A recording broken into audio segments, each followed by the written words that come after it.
క్లియర్‌గా చెప్పాలంటే H-1B రూల్స్‌కి, tourist వీసాకి సంబంధమే లేదు. అంటే బీ-1, బీ-2కి సంబంధం లేదు.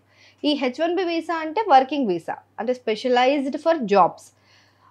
టూరిస్ట్ వీసా అంటే ఈ బీ-1 అంటే బిజినెస్ విజిట్స్ కోసం. బీ-2 అంటే టూరిజం జస్ట్ జనరల్ విజిటింగ్ కోసం. ఈ 2 పూర్తిగా డిఫరెంట్ కేటగిరీస్. ట్రంప్ ప్రభుత్వం హెచ్-1బీ వీసాకి కొత్తగా $1,00,000 ఫీజు పెట్టింది. అది కూడా కేవలం కొత్తగా అప్లై చేసే వాళ్ళకి మాత్రమే అని స్పష్టం చేసింది. ఆల్రెడీ ఉన్న వాళ్ళకి, రెన్యువల్ చేసుకునే వాళ్ళకి దీనివల్ల పెద్ద ఇబ్బందేం లేదు.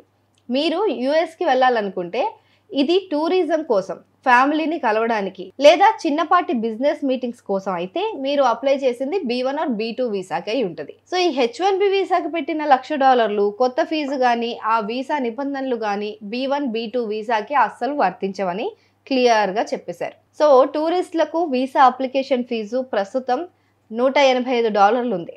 ఇందులో ఎలాంటి మార్పు లేదు. హెచ్-1బీ రూల్స్ టూరిస్టులకు ఇబ్బంది పెట్టకపోయినా కూడా అమెరికా మొత్తం ఇమిగ్రేషన్ విధానాన్ని కఠినతరం చేస్తోంది. దాని ప్రభావం మాత్రం టూరిస్టుల పైన కూడా పరోక్షంగా పడనుంది. ఇక tourist visa applicants social media ఖాతాలు, ఇతర వివరాలను అధికారులు చాలా లోతుగా పరిశీలిస్తున్నారు.